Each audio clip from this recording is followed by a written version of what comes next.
Vamos falar de saúde aqui no Edição das 10 agora, contando para vocês que hospitais filantrópicos e as santas casas em todo o Brasil, que são referência, conhecidos por levar um atendimento médico de qualidade, acessível principalmente à população menos favorecida, acumulam dívidas bilionárias. A gente vem falando sobre isso há alguns anos aqui na Globo News.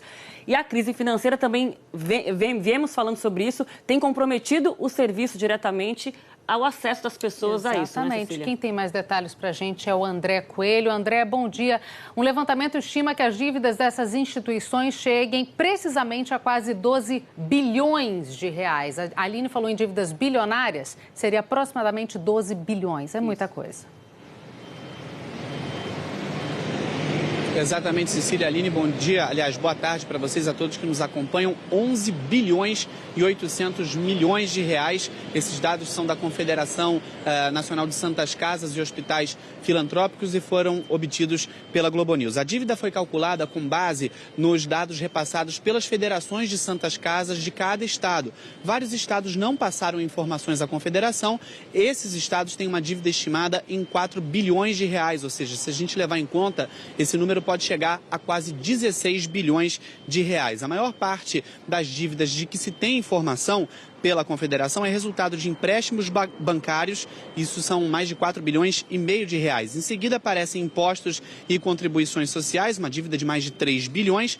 As dívidas com fornecedores ultrapassam 1 bilhão e 400 milhões de reais. Se a gente pensar nos estados do país, as Santas Casas de São Paulo aparecem no topo desse ranking com uma dívida de 4 bilhões e 200 milhões de reais. Na sequência, aparecem as Santas Casas do Rio Grande do Sul, com mais de 2 bilhões e meio, Minas Gerais com 1 bilhão de reais e aqui o estado do Rio de Janeiro com uma dívida estimada em 870 milhões de reais. Aqui na capital, eu falo em frente ao Hospital Geral da Santa Casa da Misericórdia, aqui no Rio de Janeiro. Esse hospital que já está há mais de 5 anos com as portas fechadas para o atendimento ao SUS. O hospital se mantém apenas com atendimento de consultas populares e algumas consultas por convênio. Lembrando que a Santa Casa passa por uma grave crise financeira nos últimos anos, além de ter sido alvo de diversas acusações de corrupção e má gestão. Nos últimos anos, as dívidas das Santas Casas no país tiveram queda, principalmente pela doação de empresários do setor privado e por emendas impositivas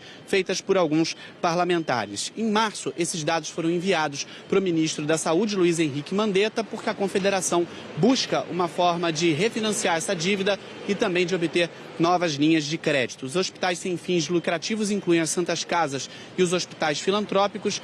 Em dezembro de 2019, aliás, em 2018, eram mais de 2.100 unidades, sendo que 1.700 atendiam pelo SUS. É importante a gente ter em mente que 218 hospitais desse tipo fecharam nos últimos anos por causa da falta de dinheiro.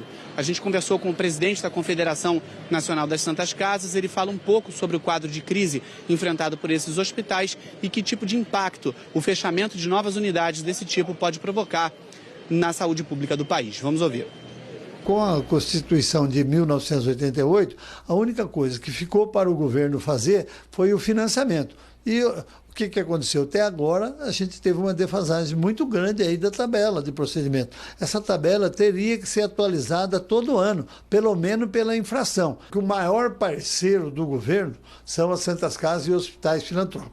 Nós atendemos mais de 56% das internações. SUS é feito pelas Santas Casas e hospitais filantrópicos.